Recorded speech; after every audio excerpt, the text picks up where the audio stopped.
Bismillah, alhamdulillah, salatu salam, rasulullah sallallahu alayhi wa sallam. Assalamu alaikum wa rahmatullahi wa barakatuh. My name is Tariq Khalid. I'd like to welcome to our program here at Sharjah Media Corporation. Getting closer to Allah and getting to know who is your Lord and worship Him in the way that He has prescribed. And we want to talk a little bit today about the heart and about us personally and our relationships with Allah and our communication with Allah and our need for that relationship, as we're finding that many people today, and particularly our young people, have been influenced by this push-button remote control 21st century that we're living. And as a result of that, they've developed a certain kind of sensitivity to belief. And also, at the same time, many of them are suffering from depression because their world has been based on these things. They want everything fast. They're expecting quick results. And life is not like that. In life, there are many challenges. And you should look at life in this sense that in those challenges, there is a blessing from Allah. And you should look for that blessing. Also, in those challenges, there's no defeat unless you quit. Yeah, there's no defeat. He says, yes, I tried this, I couldn't do it. It was so terrible, I quit it. He says, okay, fine, you stopped doing something. Does that mean you were defeated? Well, you didn't complete it. Does that mean you were defeated? No, not necessarily. It means that at some point, whatever it is that you were doing, you felt like you could continue with that, and you went on to pursue something different. So at that time, you should have gotten whatever benefited that you got from that particular thing which you involved in. And you should have, of course, what did you do? You should understand that and reflect on it. Oh, I quit this job. I didn't like the job. It was hard. People making trouble for me. Okay, but what did I learn from that? That particular job, why did I take it? When I was there, what was I doing? How was I dealing with it? If I couldn't deal with it, then why couldn't I deal with it? And what does that mean? What is my criteria? So I need to develop a criteria for myself of where it is that I feel that I fit and how to function. So I don't keep going around in circles with the same set of circumstances. And also, I can help other people come behind me who may be faced with the same challenges to help them overcome this kind of adversity. So we begin to look at things in life from a different perspective and not look like somebody owes me something, because maybe most things have been done for you in your life, but now you have to start doing for yourself. And that's the real world. And it doesn't generally happen overnight. It's not push button, okay, everything is all right. I turn to my world, cyber world, bang.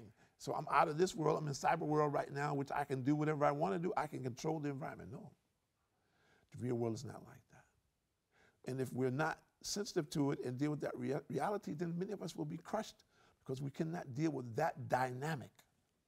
In the 21st century, we see things are rushing very rapidly. People want things yesterday. So if you become obsessed by that and controlled by it, then you become like this. So the best thing is to turn to Allah and His book. And in that, you will find the solution to all of your problems. But you have to choose to open your heart, seek and pursue the truth, and ask Allah for His mercy. And to show you and open your heart and fill your heart with the light of justice, inspiration, righteousness, and on and on. So you have to want that. You have to want to change your present lifestyle, or at least minimally improve it. And of course, that will happen when you turn to Allah. Immediately, you will begin to see difference in your life. When you commit yourself to Allah, to submitting to Him, and praying every day, 5 days a week, 5 times a day, 7 days a week, 5 times a day, 7 days a week, you'll see it and distinguish in your life. You begin to understand things from a different perspective. Your relationship with Allah will change your life. And that will change the relationships that you have with others. So we need to understand these things, and that dynamic of that personal relationship comes also from understanding how to obey Allah and doing everything that we can to obey Allah and protect ourselves from those things that would encourage us to disobey. And Abu Bakr, related to Prophet ﷺ, said, "Shall I not inform you about the greatest of the major sins?"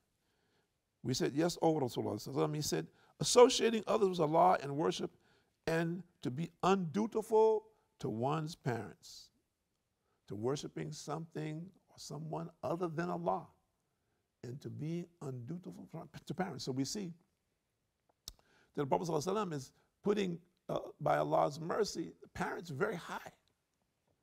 And many people today don't value their parents. They don't respect them. This is a major sin. It's not a small thing. He then sat up from the reclining position and said, "And I warn you against giving a lying speech and false statements." And he kept repeating it. He wished he should stop repeating it. We wish that he should stop repeating this, collected by Bukhari and Muslim. So we should be watching, okay, what we say. As we know today that there are many people, they are professional liars. They're paid, and sometimes a lot of money. And people know that they're lying or they're changing the facts. So we should be very, very careful about what we say. And the Prophet ﷺ, he said again, speak good or be silent. What does that tell us? Again, this is a very simple statement, very deep. I mean, if it says, well, yeah, I know that's true, man, but I can't just be quiet. You see, I have to have something to say. So we should clip hold of this tongue or try to keep this tongue busy with the remembrance of Allah, the Quran, enjoining good and forbidding evil, encouraging others to do good deeds and obey the commandments of Allah. So we should if we're going to be busy, keep our tongue busy with these things and focus on this thing so that our tongue does not become a thing to get us thrown into the hellfire. Very important to understand. Simple, but very deep. And this was collected by Bukhari and Muslim. And now Nu'man bin Bashir, related to the Prophet ﷺ, said, "In the body there is a piece of flesh. If it becomes good, the whole body becomes good. But if it gets corrupt, the whole body gets corrupt. That is the heart." And it's collected by Bukhari and Muslim. So many of us, we're looking at this heart from the perspective of somebody that I love. Generally speaking, many people think like this. Well, I love this person, that person loves me. But we're talking about your sensitivity and understanding of the relationship that is required between you and Allah for you to be successful in this life and hereafter. So that has to be your precedent, your priority. And all of us need to look at this. How can I cultivate the proper relationship with Allah so that I can benefit in this world and hereafter? This is more important than any kind of relationship that we could ever develop in this world.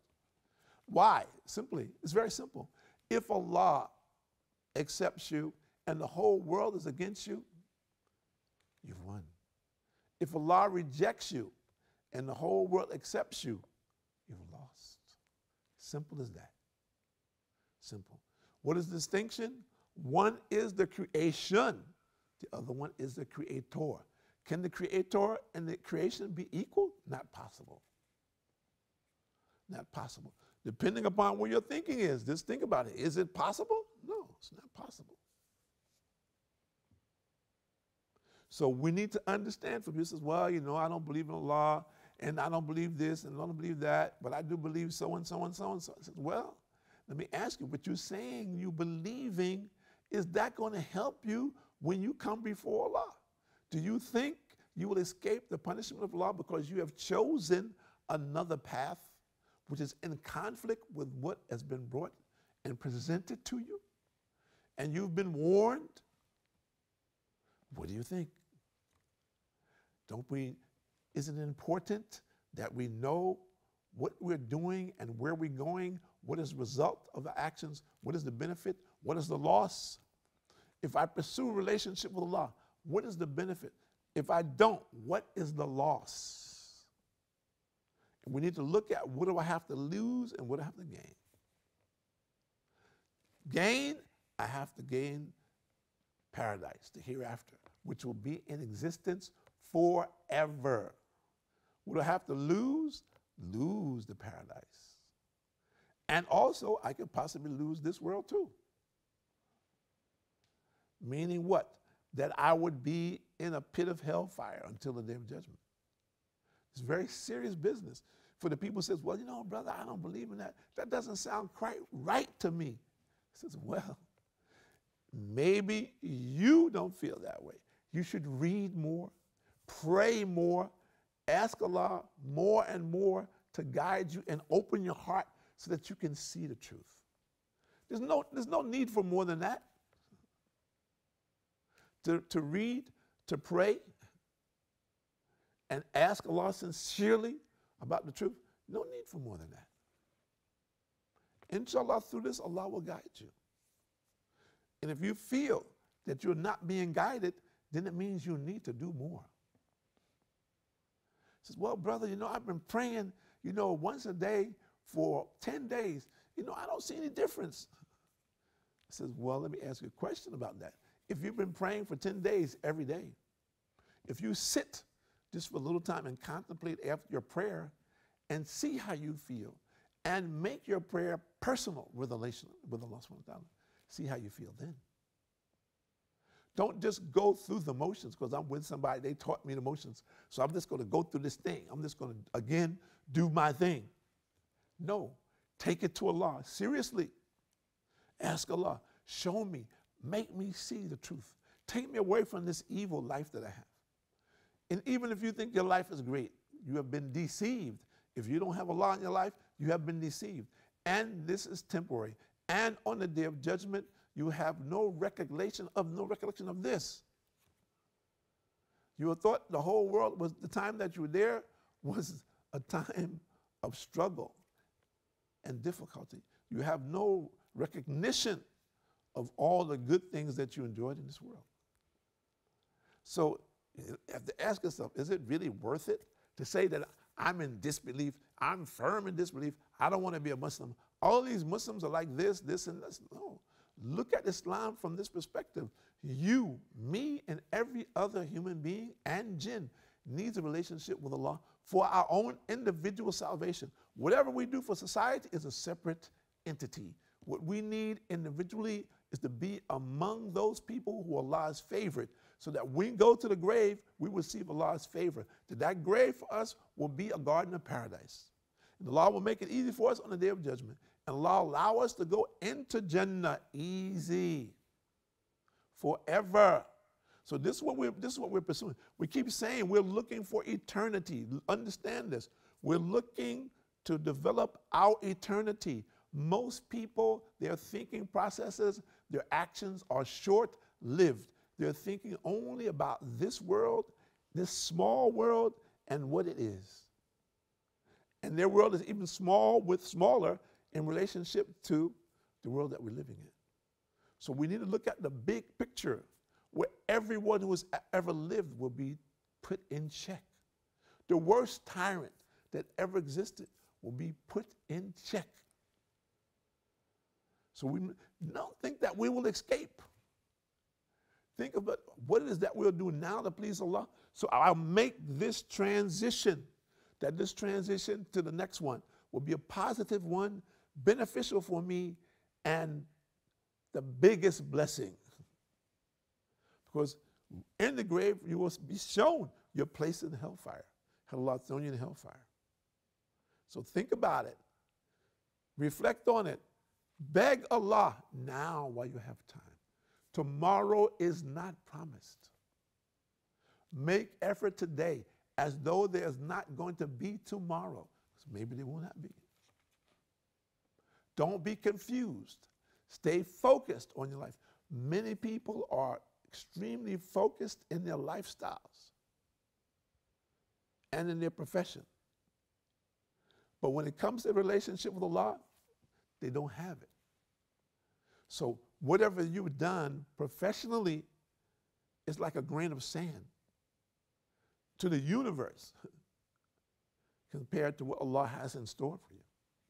So we need to believe this and put it into practice, and to bring this message to every single human being who will listen to us. Because the people out there are lost. Who's going to be the shepherd? Should we just wait until the end of time? Or should we do what we can do, at least where we live? So we encourage everyone, every Muslim, to strive for what is good. And the best thing is to invite the people to the oneness of Allah. This is the year of Sheikh Zayed here in the UAE. And what better thing that a person can do than, in the name of Sheikh Zayed, encourage people to obey the commandments of Allah for their own salvation. And encourage, in where we live specifically and especially, people to obey the law, to be just in their dealings, to be honest in their dealings, to be kind, and for that to be a beacon of light for all of those who choose the correct and righteous path. So this is what we want for all of humanity. The worst people on this earth, we want them to be guided to the truth. Allah is the judge. Allah knows the condition of the people. We ask Allah to guide all of the people globally, even our greatest enemies, guide them to the true path. Of course, if they die in their present condition, they will be in hellfire forever. So anyone who hears this now has an opportunity. Anyone who is out there, you have an opportunity now to invite someone that you know who is against Islam to embrace Islam for the sake of his own soul, for his own salvation. My name is Tariq Khalid. I'd like to thank you for joining us here at Sharjah Media Corporation. Getting to know Allah, getting closer to Allah. And by Allah's permission, He will grant all of us His mercy. Assalamu alaikum wa rahmatullahi wa barakatuh.